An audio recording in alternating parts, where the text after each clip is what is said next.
welcome back to my channel. This is Abhigna Anupala. Get ready with me. I'm just using concealer and I'm just blending it. Yay! I'm going to tumble, so I'm not get running too much. And I'm using kajal and lip liner. I need a bottle compulsory.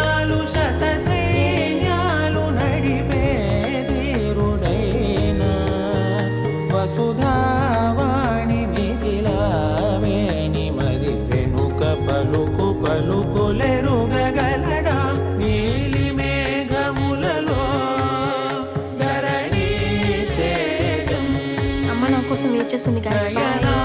రంగములలో వననీనాదం. ఈ video కనుక మీకు నచ్చినట్టయితే like, share, comment and subscribe to my channel. Bye.